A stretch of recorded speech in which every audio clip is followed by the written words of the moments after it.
তোমাদের যাদের value oriented life skill education second সেমিস্টারে আছে সিভ্যাক পেপারের মধ্যে তোমাদের জন্য আজকে ক্লাস খুবই গুরুত্বপূর্ণ। আজকে 50টি গুরুত্বপূর্ণ এমসিকিউ প্রশ্নোত্তর নিয়ে আলোচনা করব। ভালো করে ক্লাসটা দেখো এবং বুঝে নাও। মোস্ট ইম্পর্টেন্ট প্রশ্নগুলোই এখানে রাখা হয়েছে। প্রথম প্রশ্ন, রুলার নীতিতে আর এর অর্থ দেখো রিয়েলাইজ। পরের প্রশ্ন হচ্ছে রুরাল নীতির মূল উদ্দেশ্য কি? নিজের আবেগকে বোঝা এবং নিয়ন্ত্রণ করা। তারপরে অতীত ও ভবিষ্যৎ নিয়ে চিন্তা না করে বর্তমানে বেঁচে থাকার সচেতন অনুশীলনকে কি বলা হয়? সচেতনতা বলা হয়। মনকে শান্ত করার জন্য শ্বাস প্রশ্বাসের ব্যায়াম কোন পদ্ধতির অন্তর্গত? কোন পদ্ধতির অন্তর্গত? শিথিলকরণ পদ্ধতির অন্তর্গত। পরিস্থিতি অনুযায়ী চিন্তা, অনুভূতি, প্রকাশ এবং ক্রিয়ার সম্পর্ককে কি বলা হয়? কি বলা হয়? ব্যক্তিত্বের ধরন বলা হয়। তারপরে পুরস্কার পাওয়া বা শাস্তির হাত থেকে বাঁচার জন্য কাজ করা কোন ধরনের প্রেরণা? এটা হচ্ছে বাহ্যিক প্রেরণা।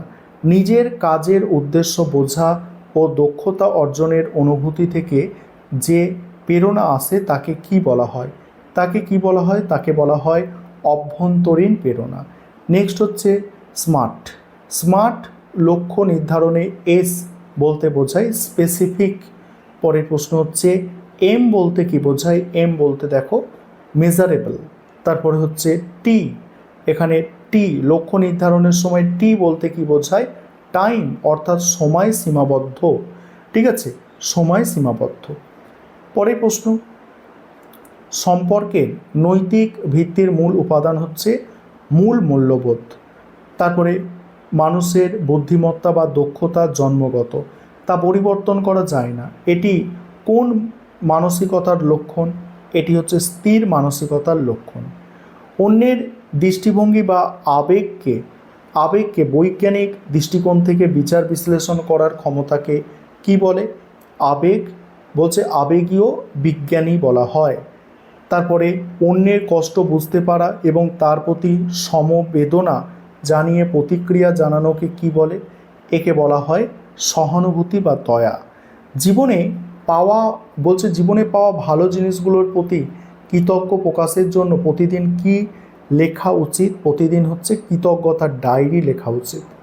দলগতভাবে কাজ করার সময় পারস্পরিক নির্ভরশীলতা বোঝার প্রধান সুবিধা কি? জটিল সমস্যার সহজে সমাধান করা যায়। পরের প্রশ্ন, কথা বলা এবং শোনা এবং এগুলি কোন ধরনের যোগাযোগের মাধ্যম? এগুলি হচ্ছে মৌখিক যোগাযোগের মাধ্যম। যোগাযোগের ক্ষেত্রে নীরবতা ও শারীরিক অঙ্গভঙ্গি কোন মাধ্যমের অন্তর্গত? অমৌখিক। তারপর হচ্ছে নিজের অধিকার ও মতামতের কথা না বলে সবসময় অন্যের কথা মেনে নেওয়াকে কোন ধরনের যোগাযোগ বলে? প্যাসিভ যোগাযোগ বা নীরব যোগাযোগ। সবার মতকে সম্মান জানিয়ে এবং কারো ক্ষতি না করে নিজের অধিকার ও মতামত স্পষ্টভাবে প্রকাশ করাকে কি বলে? স্পষ্টভাবে প্রকাশ করাকে বলে হচ্ছে দৃঢ়তা সম্পন্ন যোগাযোগ। সামাজিক চ্যালেঞ্জের মুখে ভেঙে না পড়ে পুনরায় ঘুরে দাঁড়ানোর ক্ষমতাকে কি বলে? সহনশীলতা। তারপরে একটি ভালো দলগত দক্ষতার উদাহরণ হচ্ছে অভিযোজন যোগ্যতা ও নমনীয়তা। নেতৃত্ব দানের ক্ষেত্রে নিজের কাজের দায়ভার নিজে নেওয়া এবং নিজেকে সঠিকভাবে পরিচালনা করাকে কি বলা হয়? দেখো আত্মনেতৃত্ব বলা হয়। তারপরে প্রশ্ন আছে দেখো, যুক্তিসঙ্গত বা গাণিতিক বুদ্ধিমত্তা নিচে কোনটির সাথে সম্পর্কিত? হিসাব নিকাশ ও যুক্তি সমাধান করা। নিজের ভেতরের অনুভূতি, শক্তি ও দুর্বলতা ভালোভাবে বুঝতে পারাকে কোন ধরনের বুদ্ধিমত্তা বলে? অন্তর্ব্যক্তিক বুদ্ধি বলা হয়। অন্যের সাথে ভালোভাবে মিশতে পারা এবং সম্পর্ক তৈরি করার ক্ষমতা কোন বুদ্ধিমত্তার অন্তর্গত? অন্তর্ব্যক্তিক বা আন্তঃব্যক্তিক। মানচিত্র বোঝা বা ছবি মনে রাখার ক্ষমতা কোন বুদ্ধিমত্তার অংশ? এটা কোন বুদ্ধিমত্তার অংশ? দেখো চাক্ষুষ বা স্থানিক। আত্মবিশ্বাস বাড়ানোর একটি উপায় হচ্ছে নিজের শক্তিশালী দিকগুলিকে চিহ্নিত করা। নিজের প্রয়োজন অনুযায়ী দৃঢ়ভাবে না বলতে পারা কিসের লক্ষণ? আত্মবিশ্বাসের লক্ষণ। নিজের মানসিক ও শারীরিক সুস্থতার জন্য নিজের যত্ন নেওয়াকে কি বলে? স্বপরিচর্যা বলে। পরের প্রশ্ন উত্তর আলোচনা করব, তবে তার আগে বলি যে এই যে তোমাদের আজকে 50টা প্রশ্ন উত্তর আলোচনা করছি, এই পিডিএফটা তোমরা টেলিগ্রাম চ্যানেলে সম্পূর্ণ ফ্রিতে পাবে। টেলিগ্রাম চ্যানেলের লিঙ্ক এই ভিডিওর প্রথম যে কমেন্ট সেখানে আমি পিন করে দেবো, সেখান থেকে তোমরা ফ্রিতে এই পিডিএফটা পেয়ে যাবে। এবং আমাদের যদি এই সাবজেক্টের ওপর স্পেশাল স্টাডি মেটেরিয়াল পারচেস করতে চাও, যেখানে তোমরা মানে এমসিকিউ, এসএকিউ এবং সমস্ত কিছু, যে পরীক্ষায় ভালো নম্বর পেতে গেলে কি যা যা লাগে সেই সমস্ত কিছু তোমরা ওই স্টাডি মেটেরিয়ালের মধ্যে পাবে, তার জন্য তোমাদের স্ক্রিনে দেওয়া নম্বরে যোগাযোগ করতে হবে। আর টেলিগ্রাম চ্যানেল থেকে এই পিডিএফটা কিন্তু তোমরা ফ্রিতে কালেক্ট করে নিও। পরের প্রশ্ন হচ্ছে, দীর্ঘস্থায়ী মানসিক চাপ ও কাজ বোঝার কারণে তৈরি হওয়া চরম শারীরিক ও মানসিক অবসাদকে কি বলে? দেখো, বার্ন আউট বলা হয়, বার্ন আউট। পরের প্রশ্ন হচ্ছে, দেখো বার্ন আউটটা হলো। তারপরের প্রশ্ন কি আছে দেখো, তারপরের প্রশ্ন যে আমাদের কত নম্বর হবে? 32 নম্বর প্রশ্ন হচ্ছে, পরিবর্তিত পরিস্থিতির সাথে মানিয়ে নেওয়ার জন্য প্রতিক্রিয়া দেখানোর পরিবর্তে আমাদের কি করা উচিত? সঠিকভাবে সাড়া দেওয়া। তারপরে প্রশ্ন হচ্ছে, অতিরিক্ত ক্লান্তির কারণে যখন মানুষ সঠিক সিদ্ধান্ত নেওয়ার ক্ষমতা কমে যায় তখন তাকে কি বলে? সিদ্ধান্ত গ্রহণে ক্লান্তি। পরের প্রশ্ন হচ্ছে, অযৌক্তিক সিদ্ধান্ত এবং অপ্রয়োজনীয় ঝুঁকির প্রতি ঝোঁক সাধারণত কখন দেখা যায়?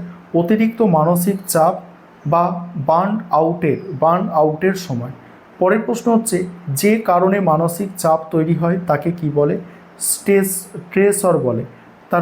তারপরে হচ্ছে, চাপের মূল কারণটি খুঁজে বের করে তা সমাধানের চেষ্টা করা কোন ধরনের চাপ ব্যবস্থাপনার কৌশল?